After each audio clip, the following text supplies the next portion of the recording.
اللہ تعالیٰ کے ولی، اللہ تعالیٰ کے نیک لوگ ہمارے مددگار ہیں، ہمارے امداد کرنے والے ہیں، ہمارے مشکل کشا ہیں، ہمارے فریاد رس ہیں۔ اور حضور علیہ الصلوۃ والسلام نے خود اس چیز کی تعلیم فرمائی۔ لوگ آج کہتے ہیں کہ جو مانگنا ہے صرف اللہ سے مانگو، اللہ کے سوا کسی سے نہ مانگو، حضور علیہ الصلوۃ والسلام سے نعوذ باللہ نہ مانگو، اللہ کے نیک لوگوں سے نہ مانگو۔ یہ قرآن اور حدیث کی روح کے خلاف ہے۔ قرآن پاک کی آیت مبارکہ ہے کہ اللہ تبارک و تعالیٰ نے فرمایا وَلَوْ أَنَّهُمْ إِذْ ظَلَمُوا أَنفُسَهُمْ جَاءُوكَ فَاسْتَغْفَرُوا اللَّهَ وَاسْتَغْفَرَ لَهُمُ الرَّسُولُ لَا وَجَدُوا اللَّهَ تَوَّابًا رَحِيمًا،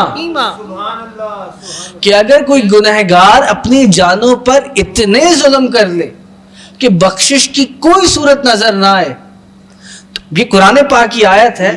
اگر کوئی شخص اپنی جانوں پر اتنے ظلم کر لے کہ بخشش کی کوئی صورت نظر نہ آئے تو پھر وہ میرے محبوب کے در دولت پہ آ جائے۔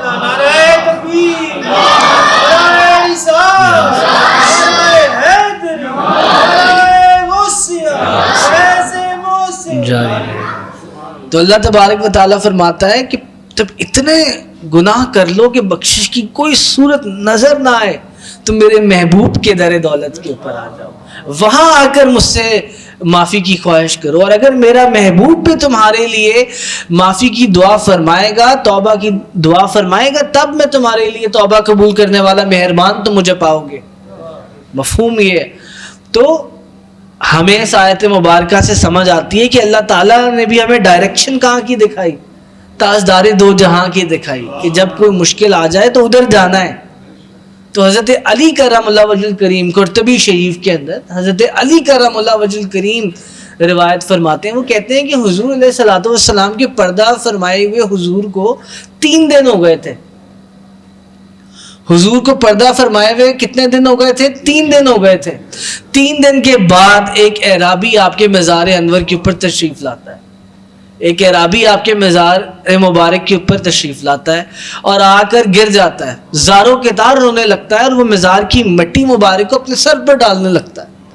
کہتا ہے حضور قرآن پاک کے اندر تو اللہ تعالیٰ نے یہ فرمایا ہے سورہ نساء میں وَلَوْ أَنَّهُمْ إِذْ ظَلَمُوا أَنفُسَهُمْ جَاءُوكَ فَاسْتَغْفَرُوا اللَّهَ وَاسْتَغْفَرَ لَهُمُ الرَّسُولُ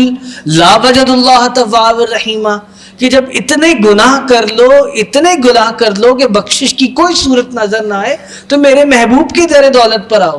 پھر مجھ سے توبہ چاہو، اور پھر اگر میرے محبوب بھی تمہارے لیے مغفرت کی دعا فرمائیں گے تب تم مجھے توبہ قبول کرنے والا مہربان پاؤ گے۔ وہ اعرابی کہتا ہے کہ وہ 3 حضرت علی فرماتے ہیں کہ وہ اعرابی حضور پردہ فرما چکے ہیں، 3 دن گزر گئے ہیں، وہ اعرابی رو رہا ہے زاروں کے تار،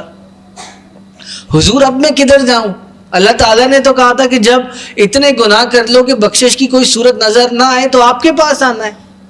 اب میں کدھر جاؤں؟ آپ کو تو پردہ فرمائے ہوئے 3 دن ہو گئے ہیں، میں نے تو آپ سے مدد مانگنی تھی، مجھے تو اللہ تعالیٰ نے کہا تھا کہ آپ کے پاس آنا ہے، اب میں کدھر جاؤں؟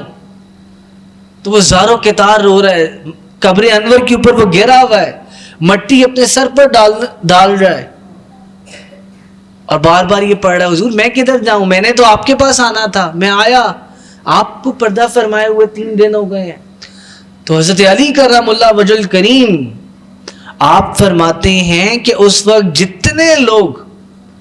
بھی اس مزار انور کے اوپر حضور کے حاضر تھے ان سب نے سنا، حضرت علی نے سنا، اس اعرابی نے سنا کہ قبر انور سے آواز آئی قد غفر لک، یعنی جا اعرابی تیری معافی ہو گئی۔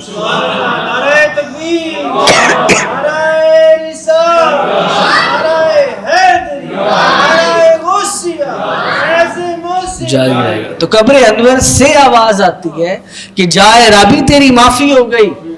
تو اس سے ہمیں کیا ثابت ہوتا ہے کہ اللہ تبارک و تعالیٰ بھی ہمارا مددگار ہے، اللہ تبارک و تعالیٰ کا نبی حضور علیہ الصلوۃ والسلام بھی ہمارے مددگار ہیں، اللہ تعالیٰ کے نبی اور اللہ تعالیٰ کے اولیاء، اللہ کے دوست ہمارے مددگار، ہمارے فریاد رس، ہماری امداد کرنے والے ہیں۔ اور کیوں بھی نہ ہوں، یہ اللہ کے دوست، اللہ کے محبوب لوگ ہیں۔